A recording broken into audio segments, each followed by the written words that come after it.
नमस्कार दोस्तों, स्वागत है आपका जस्ट यूपीएससी में। हम लोग इकोलॉजी में इसके पहले के लेक्चर में अभी तक में समुद्री जीवों के विषय में डिस्कस कर चुके हैं। अभी हम लोग इस लेक्चर में डिस्कस करने वाले हैं पादप जगत। पादप मतलब पौधों की दुनिया, जिसे आप कह सकते हैं। पौधों की दुनिया में हम लोग क्या करने वाले हैं, क्या क्या हो चीज़ें पॉसिबिलिटीज़ हो सकती हैं, क्या क्या पॉसिबिलिटीज हो सकती हैं, क्या क्या है उसमें, सारी चीज़ें जानकारी, उसके प्रोन्स क्रॉन्स, उसके बाद उसका फ़ायदा, उपयोगिता, महत्व, जो भी होती होंगी सारी चीज़ें हम लोग यहाँ पर वन बाय वन डिस्कस करेंगे। चलिए, ज़्यादा पीएचडी ना करते हुए सीधा परिचय पे पहुँचते हैं। तो परिचय में हमने जैसे कि बोला, हमारा आज का टॉपिक है पादप जगत। इसमें वर्ग की, क्या बोलते हैं, वर्ग की टैक्सोनोमाई, वर्गीकरण का विज्ञान है जो जीवों के व्यापक विविधता के अध्ययन को आसान बनाता है और जीवों के विभिन्न समूहों के बीच अंतर संबंध को समझने में हमारी मदद करता है।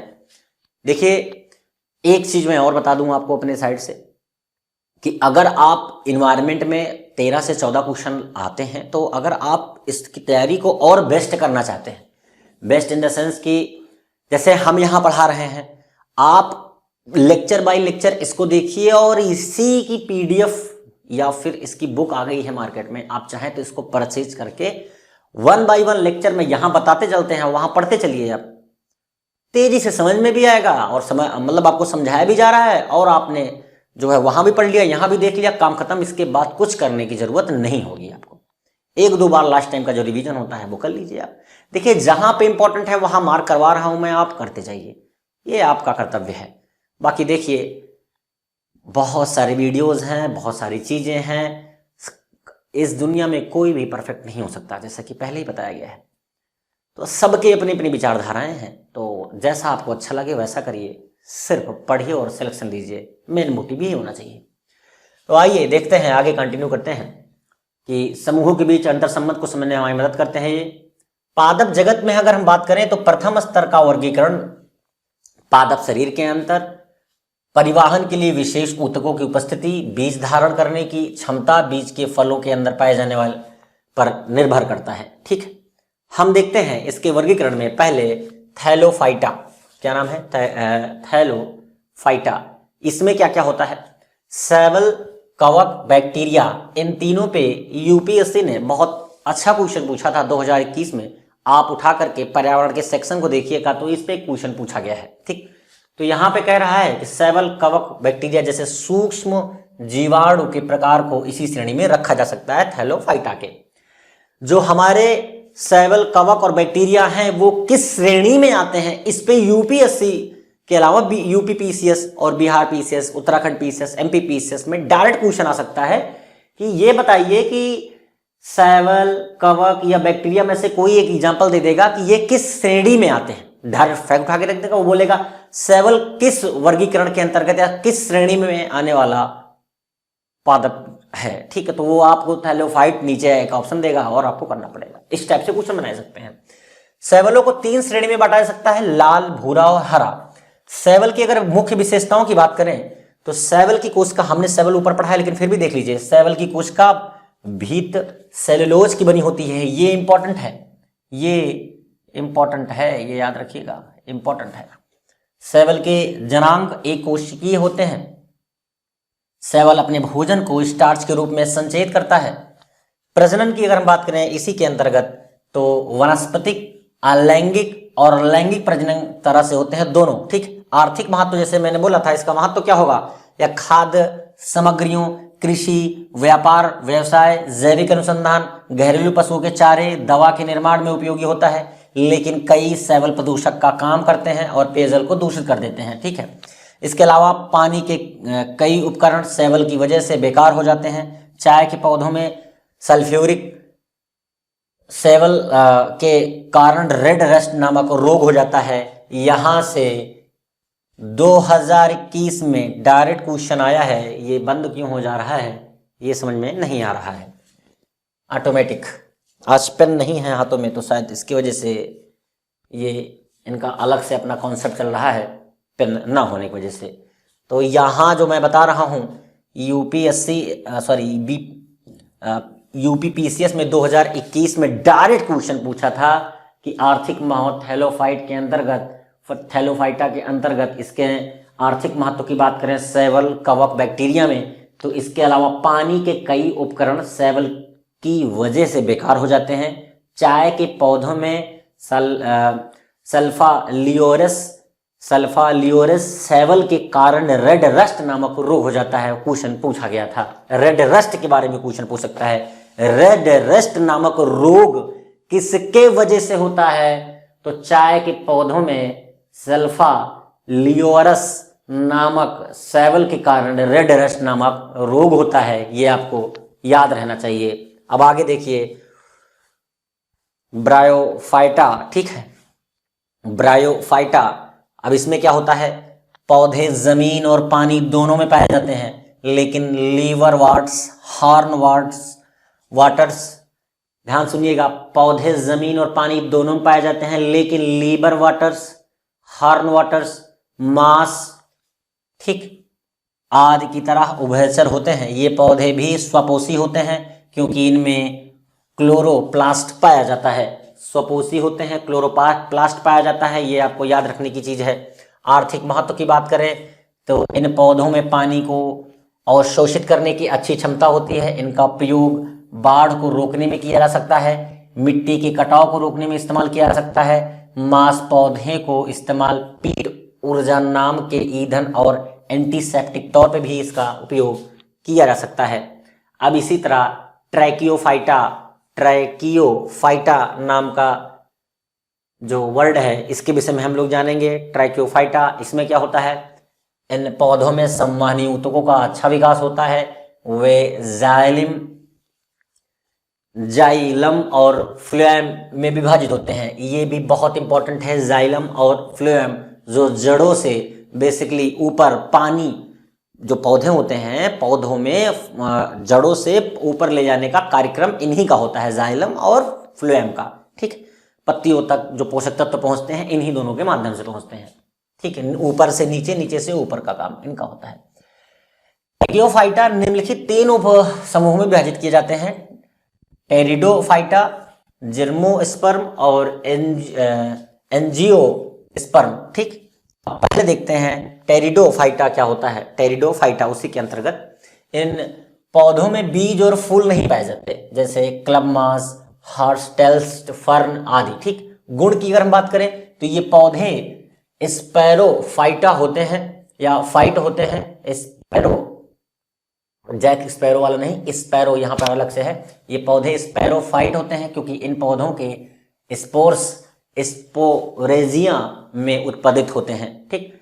जिन पत्तों में स्पैरोजिया बनते हैं उन्हें स्पैरोफिल कहते हैं। ये भी बहुत इंपॉर्टेंट है, ये भी बहुत इंपॉर्टेंट है। अभी मैं ऊपर लगाऊंगा तो ये बंद हो जाएगा, ठीक। अब इसी प्रकार से गैमेटोफाइट पर नर और मादा जनन मौजूद होते हैं। जीनों का प्रत्यावर्तन भी यहाँ दिखाई देता है। जाइगोस्पोर्स जाइगोट के माध्यम से बनता है। ध्यान से सुनिए, हम पादप जगत के विषय में बात कर रहे हैं, तो पादप जगत की जो वर्डिंग है थोड़ा टफ है, वो समझने में दिक्कत जरूर कर सकती है, लेकिन सच्चाई ये है कि यही वर्ड आपको यूपीएससी में नंबर दिलाएगा, क्योंकि यहां से ही क्वेश्चन बनने के चांसेस बहुत ज्यादा होते हैं। जब इस टाइप के वर्डिंग यूपीएससी पूछ लेती है, हिंदी में वहां देता है, तो हमें लगता है कि ये कौन सी हिंदी दे दी उसने, समझ में तो कुछ आ ही नहीं रहा। तो सच्चाई भी ये है कि यही गेम है यूपीएससी का, खेल है यूपीएससी का। जब देगा, गुण के विषय में पूछ रहा है, तो हमने बताया जैसे कि टेरिडोफाइटा जो नामक हमने पादप जगत होता है उसमें क्या क्या पाया जाता है बताया। ये पौधों में बीज और फूल नहीं पाते। अगर टेरिडोफाइटा नहीं याद है ना, तो उसके जगह पे टेरिडोफाइटा पादप याद रखो। पादप टेरिडोफाइटा इसलिए क्योंकि हो सकता है इस नाम से आपको दिक्कत हो जाए, लेकिन पादप जगत की बात कर रहे हैं, पेड़ पौधों की बात कर रहे हैं, तो वो देखो सीधा ऊपर लिखा है इन पौधे, मतलब पौधों की बात कर रहे हैं, बस इनका साइंटिफिक नेम है ये। नाम थोड़ा टफ पड़ सकता है, बात बहुत साधारण सी है, ठीक। तो इनका महत्व अगर हम बात करें तो ये पौधे घरेलू पशुओं के चारे के तौर पर इस्तेमाल किया जाता है, जबकि इनके बीजों का इस्तेमाल दवा के तौर पर किया जाता है।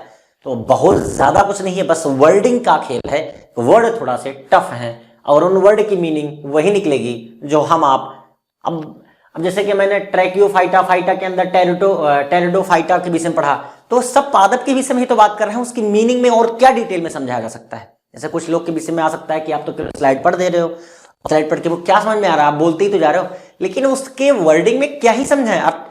अब ये समझाएं कि ट्रैकियोफाइटा क्या होता है, वो तो पादप जगत का एक टाइप है, वो टाइप ही है, तो क्या ही बोलेंगे उसमें।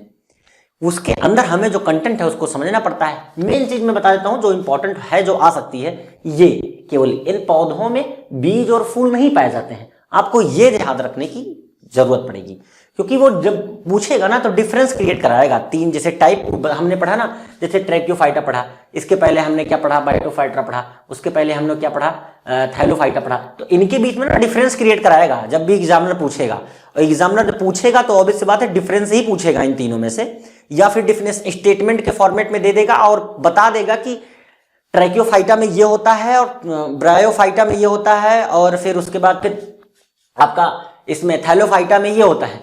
तो अब जब ये दे देगा स्टेटमेंट में, चार स्टेटमेंट दी, चार टाइप दे दिए, उसके बाद आपको आइडेंटिफाई करना पड़ेगा कि कौन से डिफिनेशन में क्या होता था। और मेन चीज मैं बता दूं आपको, चाहे थैलोफाइटा हो, ये आने वाला है ऊपर का 2 लाइन, उसके बाद फिर आप थैलोफाइटा हो गया, उसके बाद फिर आप बायोफाइटा में ये ऊपर का ये चीज याद रखिए, क्योंकि यहां से ही स्टेटमेंट बन सकते हैं आपके। ट्रैकियोफाइटा में जैसे कि मैंने बता ही दिया आपको, यहां पर ये पौधों में बीज और फूल नहीं पाए जाते, तो ये इस टाइप के क्वेश्चन बन सकते हैं। बाकी बहुत ज्यादा टर्मिनोलॉजी के अंदर घुसने की जरूरत नहीं है कि ये बहुत टफ पड़ रहा है, समझ में नहीं आ रहा है।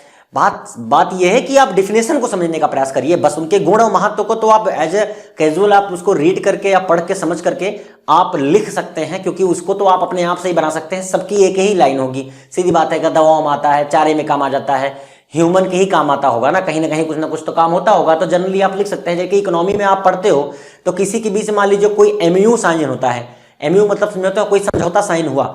अब समझौता हुआ तो किस किस पे समझौता होगा, सीधी बात है डिजिटाइजेशन पे समझौता होता है, आजकल कोरोना वैक्सीन को लेकर समझौता हो रहा है। उसके बाद फिर और समझौता होगा तो किस पे हो सकता है कि हमें जो है आपके सिटी से जो है, आपके शहर से जो है इन चीज को कॉपी करना है, आपके मॉडल को हमें यहाँ यूज करना है, हम यहाँ पर इस तरह के 10 चीजें करेंगे। हमने आईआईटी को जाकर दुबई और यूएई में खोल दिया है, तो हम भाई समझौता हुआ, और ये भारत की जो है आईआईटीएंस है वो जाकर के विदेशों में राज कर रहे हैं, तो समझौता ही हुआ होगा ना। तो ये कॉमन है, कुछ एक्स्ट्रा चीजें आपको मिलेंगी वही पढ़नी होंगी, बाकी सारी चीजें कॉमन ही होती हैं सब में। तो अब शैवाल और कवक के विषय में डिफरेंस देख लेते हैं। तो जैसे इसमें प्रकाश संश्लेषण रंग द्रव्य होते हैं, स्वपोषी होते हैं शैवाल आपके। अभी हम शैवाल के विषय में देख रहे हैं, लेकिन चलो कंपेयर करके पढ़ते हैं, ज्यादा मजा आएगा आपको, क्योंकि विदाउट कंपेयर करके पढ़ने का मतलब एक तरफ पढ़ देंगे तो कंपेयर कैसे बात का। चलो पढ़ते हैं कंपेयर करके। जैसे शैवाल की बात कर रहा है तो इसमें प्रकाश संश्लेषण रंग द्रव्य होते हैं, और कवक की बात कर रहा है तो इसमें प्रकाश संश्लेषण रंग द्रव्य नहीं होते हैं, बस इतना याद रखिएगा। शैवाल में बात करें तो स्वपोषी होता है शैवाल, बाकी कवक की बात करें तो परपोषी होता है। परपोषी मतलब कि दूसरे के ऊपर पोषण उनका, स्वपोषी मतलब खुद से सारी चीजें बना लेना, खुद से खाना तैयार करना, खाना। लेकिन परपोषी में जो खाना बना करके शैवाल रखते हैं, उनको कवक जाके खाना खा लेते हैं, उनका वही हो जाता है। शैवाल की बात करें इसमें ज्यादातर जलचर होते हैं, लेकिन कवक की बात करें इसमें अधिकांश स्थलचर होते हैं। शैवाल की बात करें इसमें कोशिका भित्त सेल्यूलोज से बनी होती है, लेकिन कवक की बात करें तो कोशिका भित्त काइटिन की बनी होती है। इसी प्रकार शैवाल की बात करें भंडारित खाद्य पदार्थ के तौर पर इसमें स्टार्च होता है, और इसी प्रकार से अगर हम कवक की बात करें तो भंडारित खाद्य पदार्थ के तौर पर इसमें ग्लाइकोजन और तेल होता है। ठीक, अब डिफरेंस समझ में आ गया होगा कि कवक एक प्रकार से स्थल की बात कर रहा है, शैवाल अगर बात करें तो जलीय समुद्री जीवों के विषय में। हमने शैवाल के विषय में ही तो पूरा पढ़ा है, तो लिंक करिए, एक दूसरे को इंटरलिंक करेंगे तो ऑटोमेटिक चीजें समझ में आ जाएंगी। जिर्मोस्पर्म की बात करें तो हम देखते हैं वैसे पौधे जिनके बीज पूरी तरह से अनावृत हो और अंडाशय का पूर्ण अभाव हो, जिर्मोस्पर्म कहलाते हैं। साइकस, पाइन्स, सेंड्रास, देवदार इसको बोलते हैं। देखिए आप, सेड्रास मतलब देवदार, देवदार मतलब एक वृक्ष होता है आपका। ठीक, गुड़ की बात करें तो ये पौधे 12मासी जेरोफाइटिक होते हैं, इसमें स्पष्ट रूप से वार्षिक विलय पाए जाते हैं। इनमें वायु परागण होता है और एक से अधिक गुण होता है। ये भ्रूण में एक या एक से अधिक बीजपत्र, रेडिकल और प्ल्यूम्यूल के साथ होता है। ठीक, आर्थिक महत्व की अगर हम बात करें तो इनका खाना, लकड़ी, दवा के रूप में इस्तेमाल किया जा सकता है। सजावट और घरेलू उपयोग भी आ सकते हैं। वाष्पशील तेल, चमड़ा तैयार करने, रेजन बनाने में भी इसका इस्तेमाल होता है। ठीक, एंजियोस्पर्म की बात करें, एंजियोस्पर्म, जियो के बाद NAN लगा दो तो जियो को साथ साथ मिला करके एंजियोस्पर्म की बात कर रहे हैं। स्पर्म आगे देखते हैं, ट्रैकियोफाइटा में है एंजियोस्पर्म। जैसे ABCD होता है उसका तीसरा टाइप है आपका। जैसे इसके पहले हमने ट्रैकियोफाइटा में ही इसके पहले क्या पढ़ा था, देख लीजिए आप लोग, नहीं तो कंफ्यूज हो जाएंगे। टेरिटोफाइटा पढ़ा था, उसके बाद हमने जिम्नोस्पर्म पढ़ा है, उसके बाद एंजियोस्पर्म है, तीसरा आपका तीसरा टाइप है। इसमें क्या होता है, सिर्फ इतना बहुत इंपॉर्टेंट है स्टार्टिंग का कि ये पादपों का सबसे महत्वपूर्ण उपसमूह है जिनके बीज परतदार होते हैं, परत बाई परत किसी अंग या अंडाशय में विकसित होते हैं। और हमारे प्रमुख खाद्य पदार्थ फाइबर, मसाले, पेय फसलें, फूल वाले पौधे स्पर्मजीव होते हैं। ठीक, इनका उपयोग जो है, अगर इनका प्रयोग की बात करें तो चिकित्सीय पौधे, प्रतिवादी स्वाद प्रजातियां, लेटेक्स उत्पाद जैसे रबर आदि के रूप में भी होता है। इस पौधे के तेल का इस्तेमाल इत्र, साबुन, सौंदर्य प्रसाधन में भी किया जा सकता है आपका। गुण की बात करें, पौधे का प्रजनन अंग फूल होता है, इसमें दोहरा निषेचन होता है, डबल बार। ये स्पैरोफिटिक, सहजीवी, परजीवी होते हैं, कुछ स्वपोषी भी होते हैं। तीनों प्रकार सहजीवी होते हैं, परजीवी भी होते हैं, दूसरे के ऊपर जीना, अपने ऊपर जीना, ये सारा कार्यक्रम इनके ऊपर होता है। ठीक है, आमतौर पर स्थलचर होते हैं और लेकिन कुछ जलचर भी होते हैं। संवहनी ऊतक बहुत अच्छी तरह से विकसित होते हैं इनके अंदर। ठीक है, अब आते हैं एंजियोस्पर्म को भी दो श्रेणियों में वर्गीकृत किया जा सकता है, एक बीज पत्री। ठीक, तो मोनोकोट की बात कर सकते हैं। इन वर्ग के पौधों की पत्तियां चौड़ी होने के बजाय अधिक लंबी होती हैं, पहली चीज। दूसरा, एक बीज पत्री के तने में कैम्बियम की कमी होती है और इसलिए सिर्फ ताड़ के पेड़ को छोड़कर इस श्रेणी के बाकी सभी पौधे बहुत कम ऊंचाई तक होते हैं।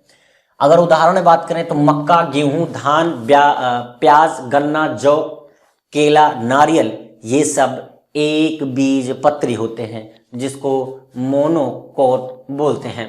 गुण की बात करें तो पौधे के बीज में एक बीज पत्र पाया जाता है। इनकी पत्तियां समांतर सिरा या सिरे रचना वाली होती हैं। ठीक, इन पौधे की जड़ें अधिक विकसित नहीं होती।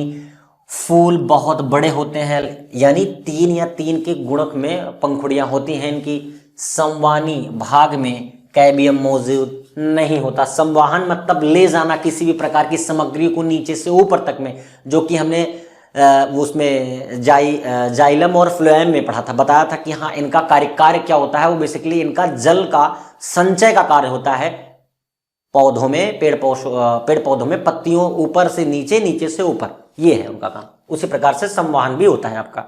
द्विबीजी पत्र क्या होता है, इसमें 2 बीज पत्र होते हैं, सिरे इनकी पत्तियों का जाल बनाते हैं। ठीक, सख्त लकड़ी वाले पौधों की सभी प्रजातियां, दालें, फल, सब्जी इसी के अंतर्गत आ जाते हैं।